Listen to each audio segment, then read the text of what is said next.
Hello. Hey, everyone. Hey. Alrighty. So there's a handful of people. I'm just going to check to make sure no one's in the Hangout. No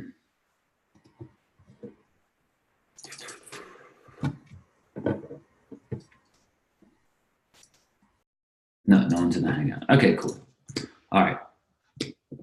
So we have 6 of us. We're recording. Okay, perfect. All right. So let me share my screen and we'll get started. So I'm assuming everyone who's on to here is curious to figure out how Wrike works. So I've written up a couple short bullets to kind of walk through. At the same time, if people want to, considering how small we are, we can also just do like a Q&A as well. So let me share my screen.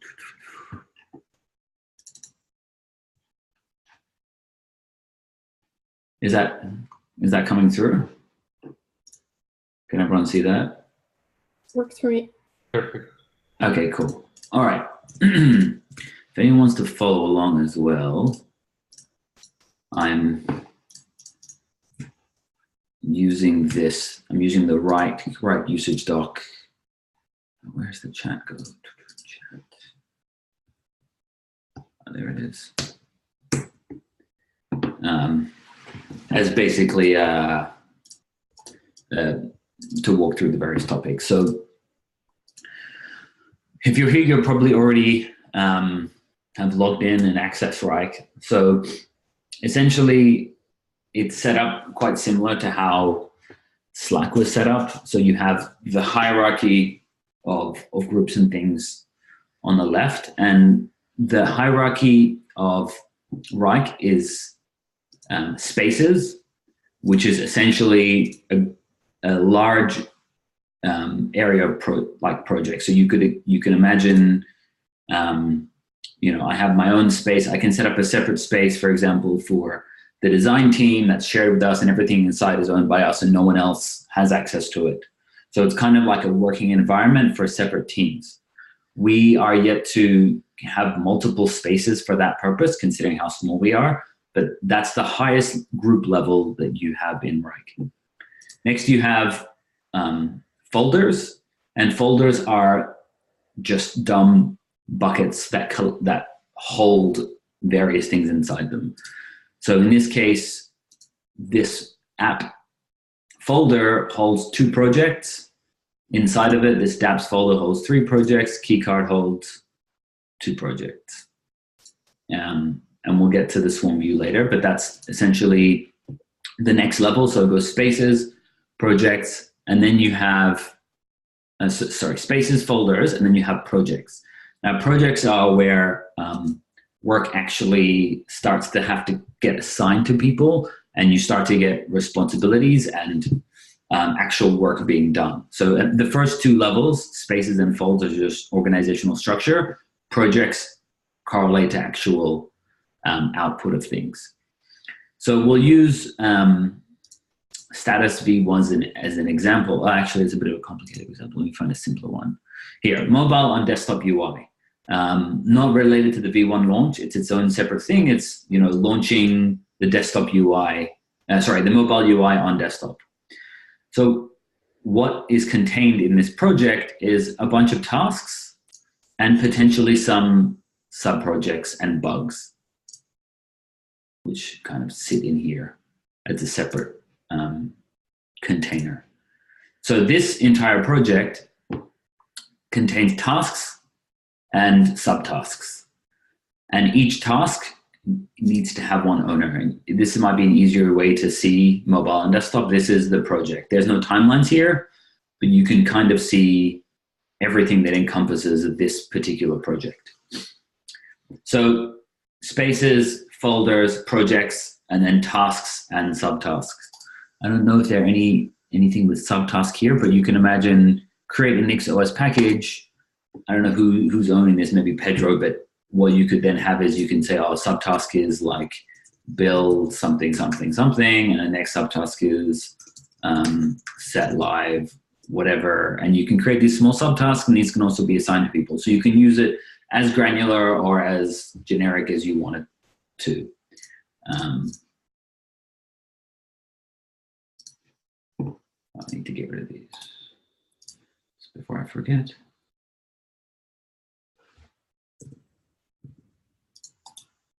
Okay. So that's the first kind of high-level overview. Now, the other thing to note is that best practice is that every single project and every task should have an owner. Someone is responsible for it. So in the case of status V1, the owner is myself. You have acceptable wallet experience. You have Rachel, each one of the subtasks. This is Andre, this is Mache. No one is responsible for improving transaction history. I think Eric is responsible for this one, and so on and so forth. So everything has a person responsible. And what that helps to do, we'll see it later, is when you're doing things like reporting and analytics, you can see if someone is kind of overburdened with work that needs to be done and things like that. So every project and every task and subtask should have an owner. All right, so that's projects. Well, that's the hierarchy of stuff. Any questions?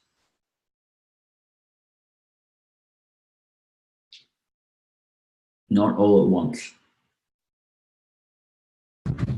Nabs, do you find the Gantt charts are the best way to work, or do you switch between tabs? Very good question. That's the last point I was going to bring up, but I can talk about that now. So I initially only used the Gantt chart view, but what I have found is that personally, I prefer seeing things as a list because time frame isn't always what I'm most interested in. I'm most interested in work being assigned and just checking to see what's in progress and what isn't. So for the most part, I actually prefer to see it in a list view. There's a little trick here where you can say, set default view for a given project to list or Gantt chart, so you can actually pick. And then, so here you can see these are all the projects. And then you go in and you see, okay, this is, I was looking at like this before. And I just find a Gantt chart is a little bit too, doesn't have as much information, and it's very Gantt chart centric. And sometimes this is not what I'm interested in. I haven't really used board or table, but I think, Hester, you guys use the board view for design stuff. Is that correct? Or you have attempted to? No, I've actually used the table for design stuff so far. I think board would be a good idea as well. The nice thing about board and table, and I'm not sure if that's the case for lists, is that you can add filters. Okay, cool. Yeah, so yeah, what I found convenient there is that you can check what a particular person or individual is working on. But there's loads of filters. We can also add custom filters if we wanted to. Okay, cool. There you go. And I guess board, it helps to visualize like what is being worked on. This is just a typical Kanban board. Exactly, yeah. Stream is interesting because you can see all the work done within this given project or folder. So I personally use that for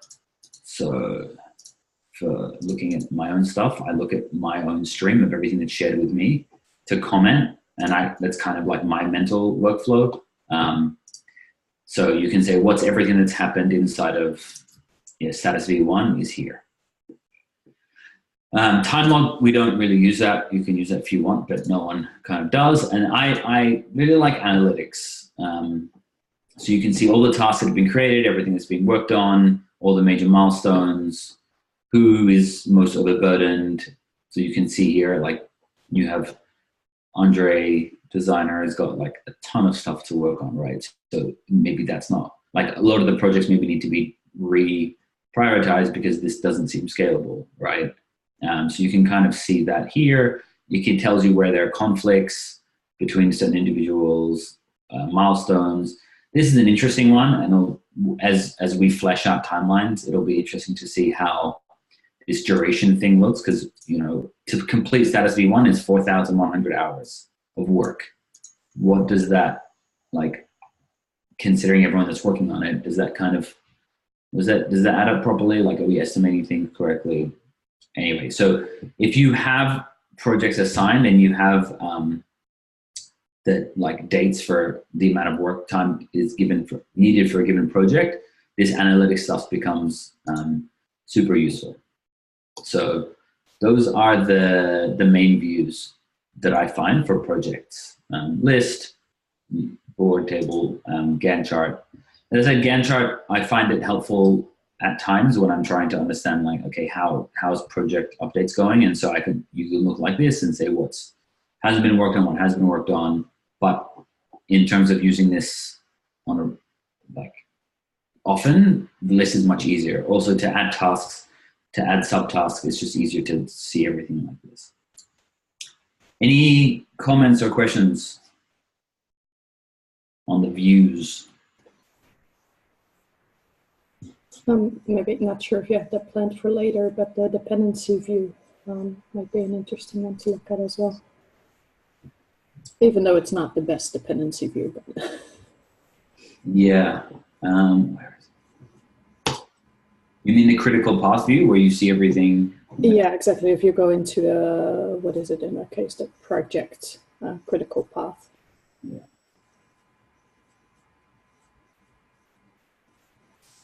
This also says where there are issues overdue, so that's a pretty cool feature. So you can quickly say, okay, well, this stuff may or may not have been done, and I think it's already structured with the hierarchy. Oh, sorry, there you go. It's highlighted.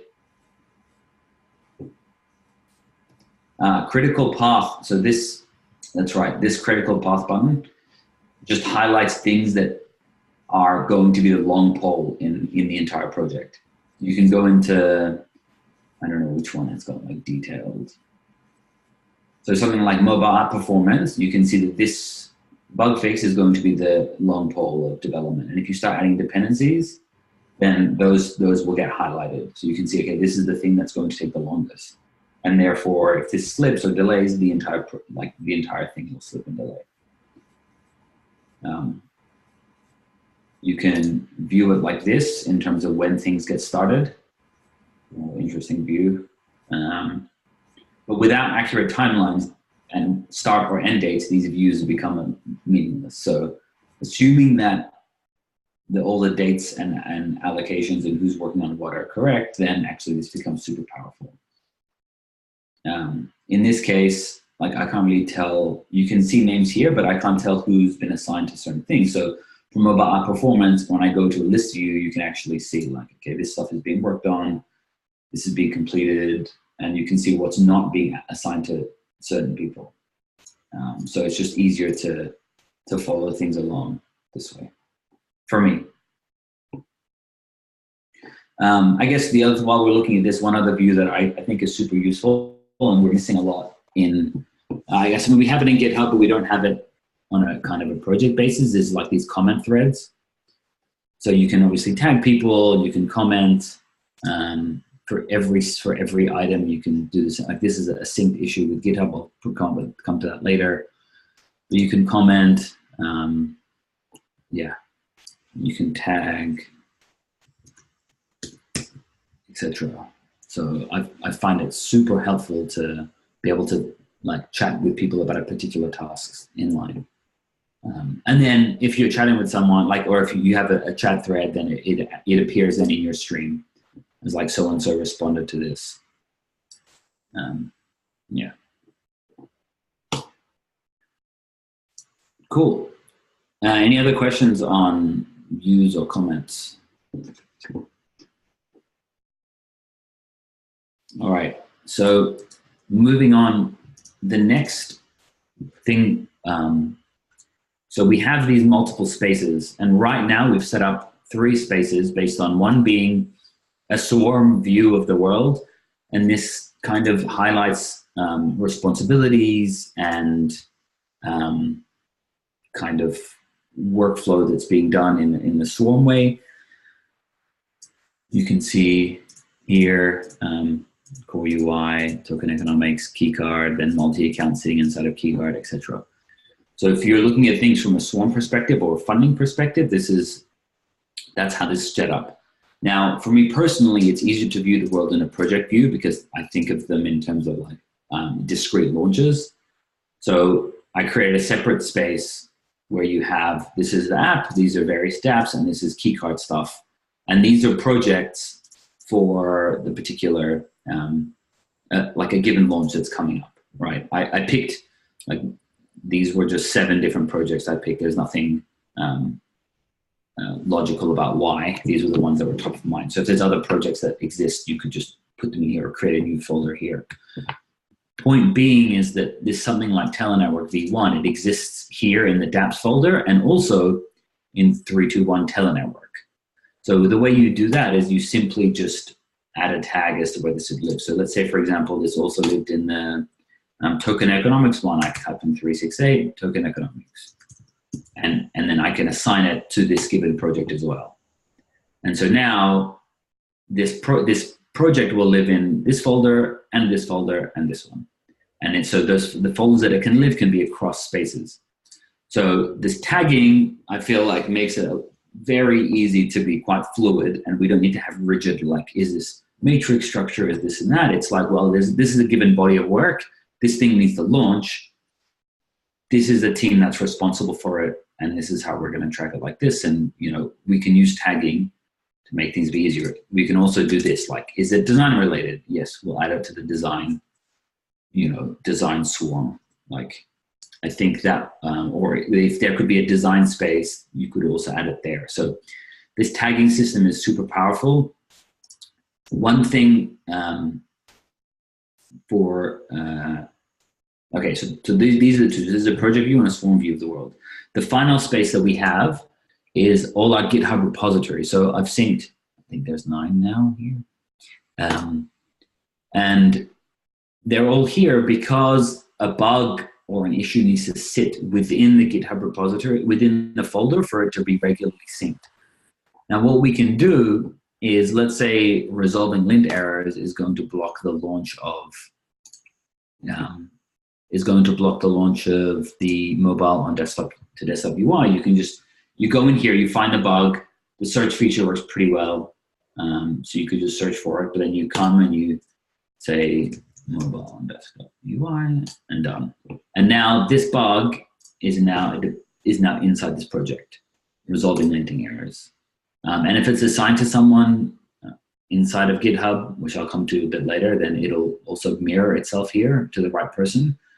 And then you have, you know, the Gantt chart view of resolving lint errors, and you can say, it's here. You can say, well, it's going to take this long to do whatever to resolve lint errors. And now in 30 seconds, we've managed to get this GitHub issue, and it will still be synced both ways. So this timeline, I think, will come up inside of GitHub, I think.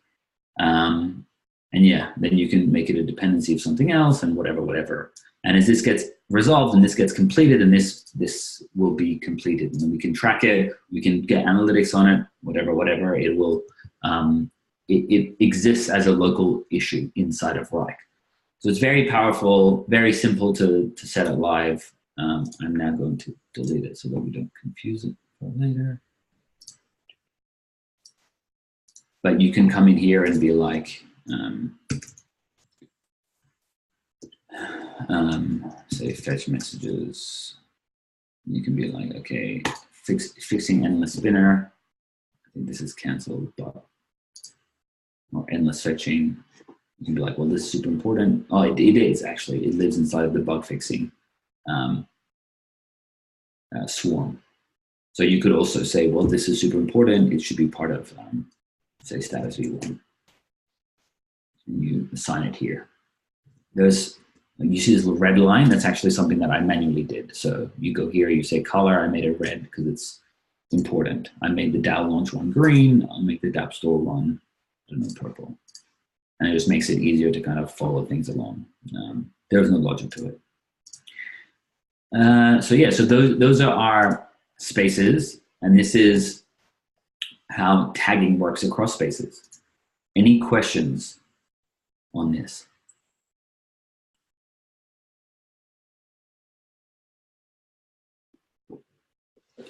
I hope this is all making sense. I mean, I've only been using Wrike for a couple of weeks, and I've only had one training session of my own, and that was very high level. So I'm kind of commenting without formal training on this stuff. And as things change or we become better acquainted, feel free to comment or update the right usage and status document for things to be more accurate, or this is a better way of doing things, because yeah, we're relatively unique in how our organization is structured. So we've made this fit into our structure as cleanly as possible. Any questions?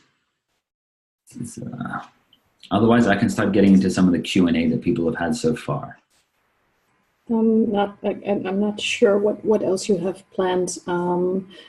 Maybe thinking of the perspective of people in the call, it would make sense to kind of go through what if I want to add a new task. Like maybe someone has an example of a new task they want to add, so we can walk through the whole, like, okay, this is like adding the timeline for it, this is assigning someone for it, this is putting it on a board. Oh, okay, cool.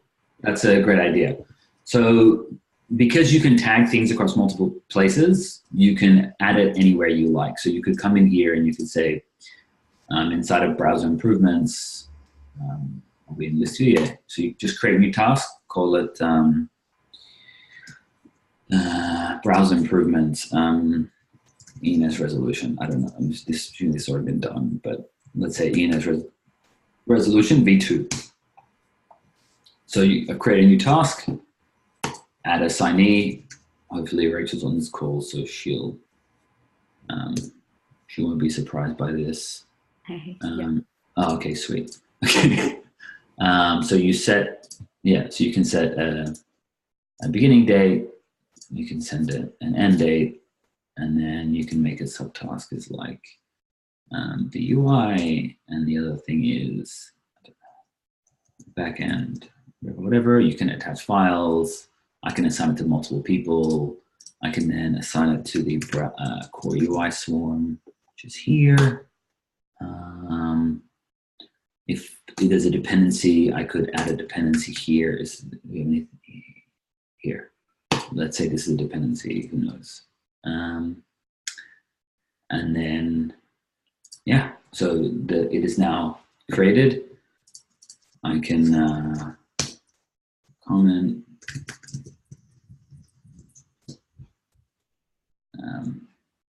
And then when work started on it, you come in here and you say work in progress.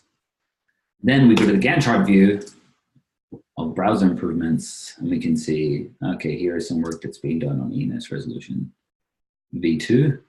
I can go to the core UI. If I wanted to, like if I want to view everything like this, I'd go into the core UI swarm and I can see, geez, that's a lot of stuff here. Where is it? ENS resolution V2, there you go. I'm like, okay, here it is. So I can see it in the core UI list of things. Yeah, so this is on Rachel, the subtask unassigned to anyone. So I could be like, well, this subtask should actually go to Hester. And this one should go to, I don't know who's on this clip. I don't want to confuse anyone, but you put it onto Julian or something. And then obviously the subtask then can then have further subtasks. You could then have a start and end date. So all these, you could have like an infinite nest of tasks and subtasks that live inside a project. The critical element is like every task needs to have an owner. And the rule of thumb that we've used, and this you can follow this or you don't have to, is like if it's over 10 hours work, so roughly over 1 day of work, you should put it into Wrike. If you want to use this as your like day-to-day to-do list, checklist, go ahead. But that's a good rule of thumb, is like if it's over a day's worth of work, over 10 hours worth of work, roughly, you should live inside of here. So Hester could break this up into like create prototypes, create wireframes, whatever, or just leave it like this, and then in progress, completed. And then if we come to, we look at browser improvements and we want to see who's working on what in browser improvements, you can say, well, there's a whole bunch of stuff that's being worked on that's on the critical path and who owns it. Mache owns a bunch of it. Or Mache has completed most of them. And Gantt chart view, etc.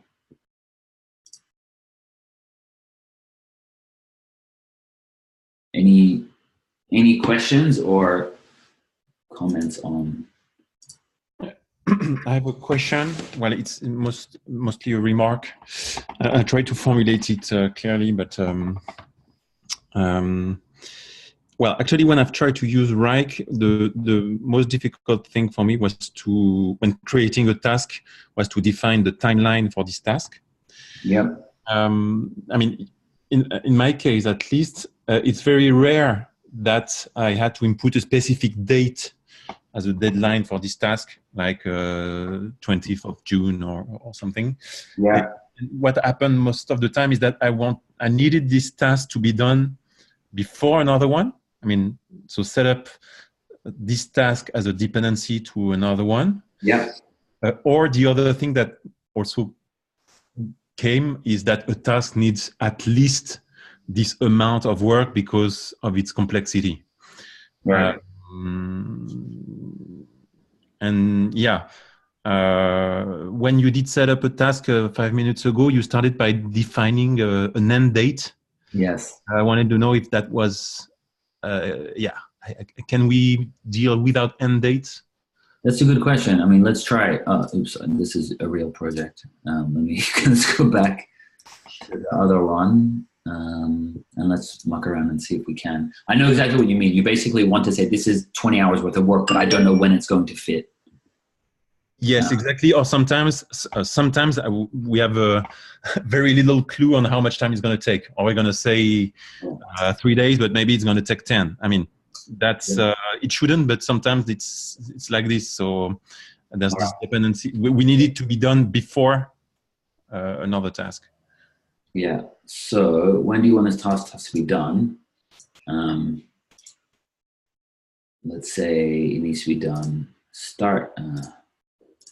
Okay, so you can set length of time. I don't know the answer, by the way. I'm figuring this on the fly. If you want, I think you have written a comment, but in the Wrike usage doc, there's like a list of questions that some of them have been resolved, some haven't. If you want to write your question down, I'm hoping to have my next, Rachel, Hester, and I are doing training with the Wrike people, and then we can ask them a specific question. So we can figure out how to do this. So we've got... Sorry to interject. I tried just adding it to the UI task you created. So I'm not sure about the milestone. What you can do is say it's backlogged and add a number of days to it. So you don't have to specify the date itself. What I'm not sure right now is add a milestone and add the number of days, but not the dates. And then how does that look in this view? I'm assuming it just doesn't show up, actually. Okay, interesting. It's backlogged, so it shouldn't. In any other view, do you see how long it should take? Here, so in this view, you can see... Yeah, just the number of days. You can say UI 5 days. Okay. Maybe there's some fancy tool which I can find out about that says something like, when do we need to get, who needs to work on what to get this project launched by a given day, or when is the end of this project given there's only one person to do all these tasks? So if you would check UI now, I just tried adding a milestone. So in the the Gantt chart, it should show on the 28th of June now. Oops.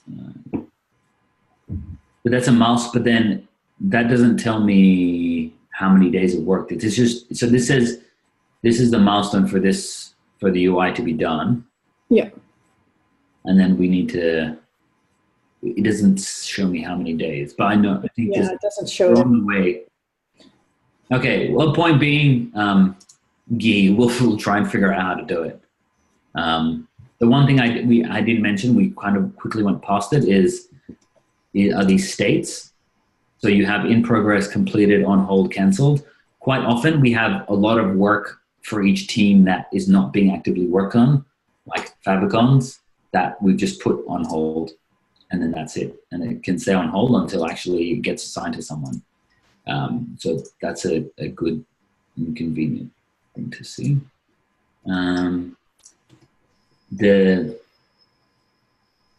If you want to, you can play around with the dependencies and start to see things like this specific feature needs.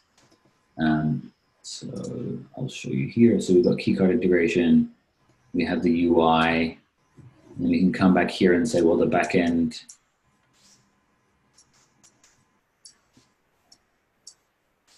can be done here, and then the keycard integration needs to happen like this. And so that then moves this forward. And then we create a new task called launch or front end work.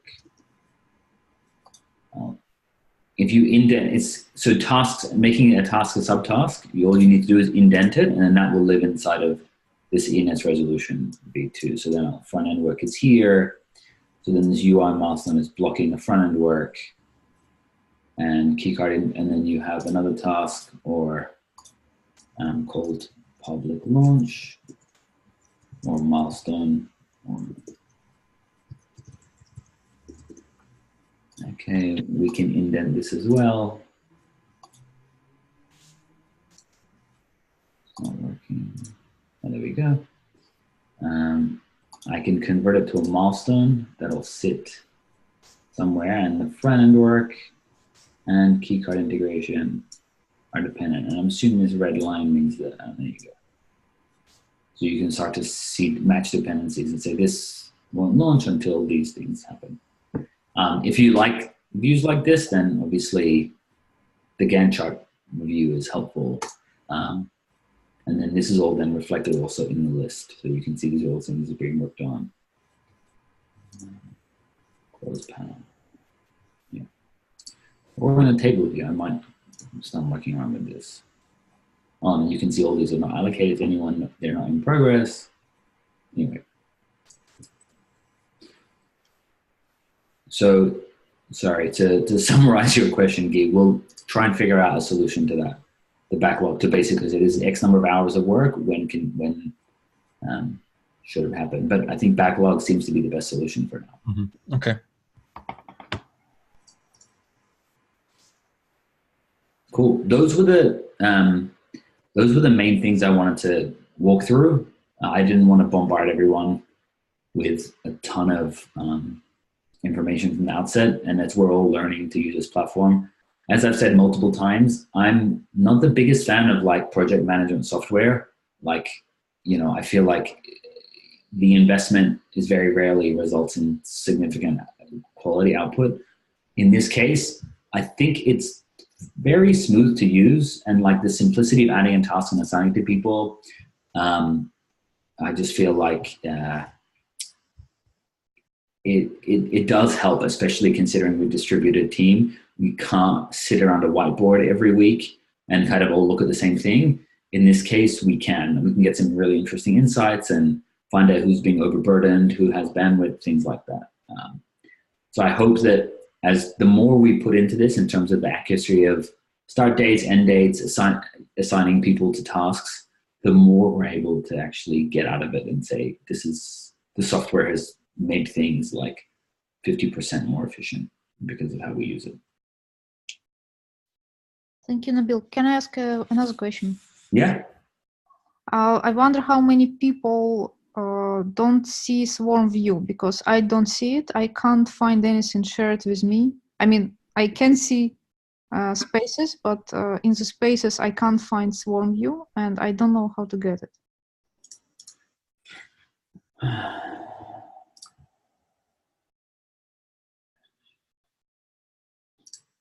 Oh, crap. Sorry, I was creating one. Let me see. Because I tried to do this, and so right now, everyone has access to.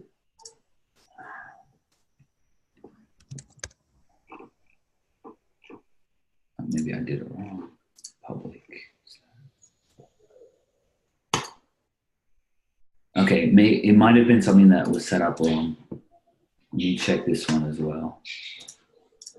Yeah, looks like it helped. Okay, sorry about that. Okay, public. That might have been because of how it was originally set up. Because we made it during the demo that we did with the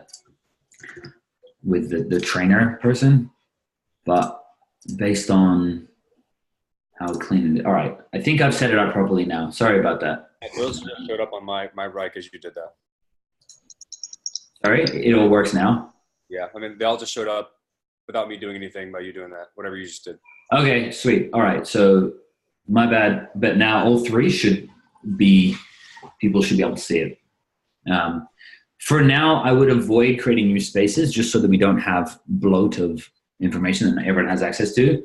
But I think as we mature in the usage of this, then it might make sense for us to start doing that first for certain tasks. If people are doing things that are sensitive to other parts, for example, like Corey, if you're doing something on the security side that you don't want anyone else to see, that is where it makes sense. Danny, the same on the finance side. We can have separate spaces for sensitive things, but yeah, I think that's primarily what the various spaces are used for.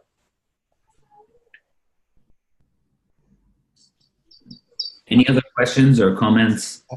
I have a quick question on notifications. I wanted to clarify when we're having a discussion over a task. Yeah. So we can add people so that they get a notification. Do you know if we don't add people, if everyone receives an email or at least are notified in their inbox about any new message that happened in the task where they are either the owner or they did already contribute? So if they have contributed, I think it appears in their stream.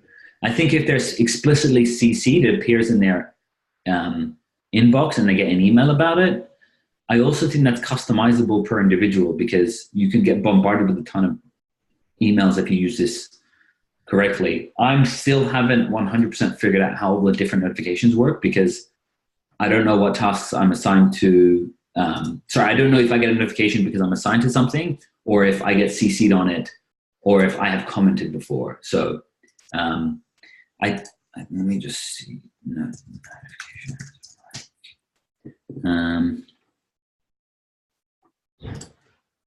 Yeah, so the way I figured out all these problems, I literally, their help center is pretty good. So if you just search for like notifications Wrike, it can explain to you how and why. So I'll just put it in the. I looked at it on the help center. I did not spend tons of time on it, but I did not find a clear answer. Okay. Yeah. It says here you receive it when someone messages you. You're assigned to a task. A task folder or project you follow is shared with someone new, or a report is shared with you or delivered on schedule. Yeah, so it seems if you only contributed to a task, then you're not notified. Yeah, so if I've commented and then someone comments after me, maybe I don't get an email notification, but maybe it does appear on my stream. So the way I use it so far is that I log in and I check my inbox, which here Corey has CC'd me on this, and then I check my stream to see what has happened and what's been worked on. That and you can see everything I follow or everything, so I can see the stream of everything that's happened. Most of it being stuff that I just mucked around with now. Or assigned to me. So yeah. My conversations, okay, so this could be a way of doing it. You can see everything that I have commented on. People have responded.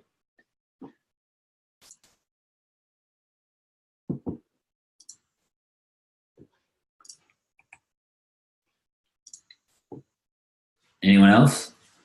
Anna, were you about to say something or someone? Yeah, I do still have question.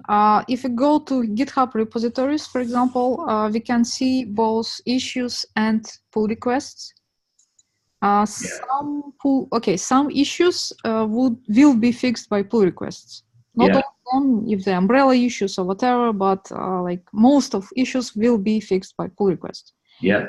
Does it mean that we add both issue and corresponding pull request to the project, and also set, like, setting the timeline for the bug is actually It's not about the bug. It's about the pull request that would fix it, probably. So I do have difficulty because we have like two entities for. So is the pull request also synced as well as issues? No. I mean, like, okay, let's like if you will go to status React and will filter everything, not filter, but sort everything by priority. Okay. And then go, sorry, by date. Why I'm talking about priorities? I'm sorry. And then scroll very, very, like, I believe it should be down. Yeah, down, so you see the most recent things. So by numbers, you can see that it's, and then, for example, this third one from the bottom, this Android, so this one is actually pull request, and it fixes some issue.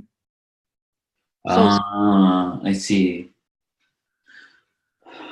Okay, so the issue would have existed, I'm assuming, inside of a project, but then this pull request fixes the issue. Right, and they also, like, there are two artifacts. One is about a problem, another one is about fixing this problem. And it looks like both should live in the corresponding project, but then, like, okay, if I will add a bug, it's just for everyone to be notified that this bug is a part of project, that it will be fixed. Yeah. But the actual work, again, it's pull request that, okay, I fixed it, and then someone fixed it, some tester would test it. Maybe there would be several iterations of the things, and then at the end, pull request will be merged, and the issue will be automatically closed. Yeah.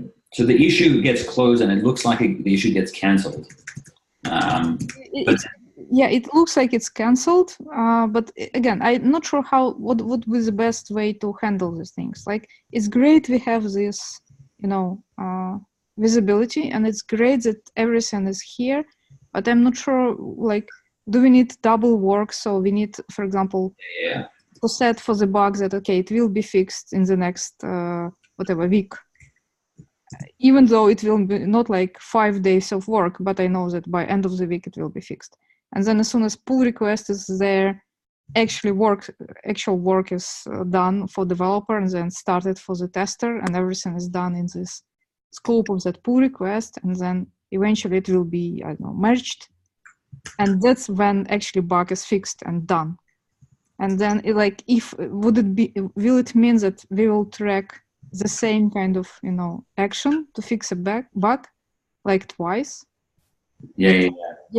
For So example, I'm writing this all down. This is a very good question, and I want to avoid having duplicate work. So I'll ask the Wrike folks. I think that's a good question, because otherwise the issue just gets canceled and doesn't look like it's been fixed. Which it's also like, if I will set estimation that bug will take, I don't know, 3 days to be fixed, and then also the pull request that actually fixes the bug also will put like 3 days. Then that's it. Yeah. Means that 6 hours or 6 days spent by someone in order to fix it. That is not true.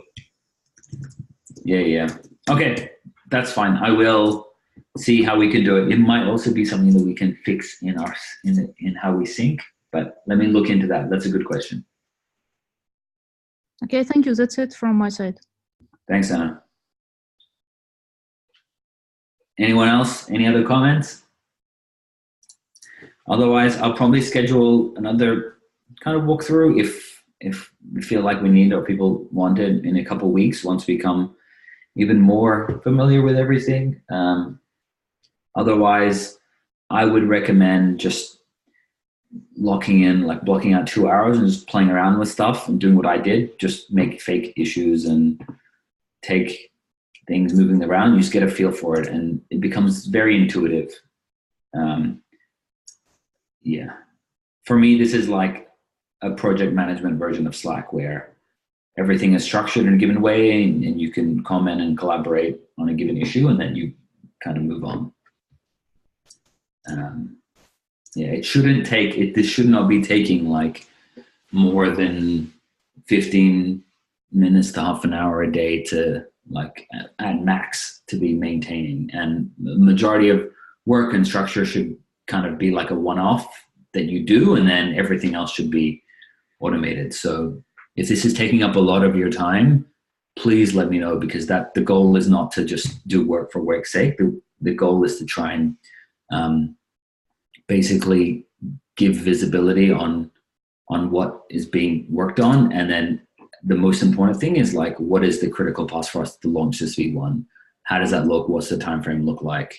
And start to kind of move towards there, and making sure everyone's working on stuff everyone's working on the most important things, which has been, you know, as we all know, is not easy to do.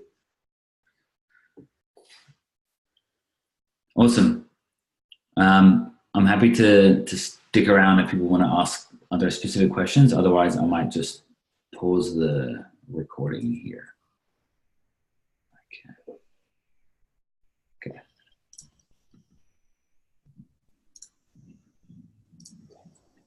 All right.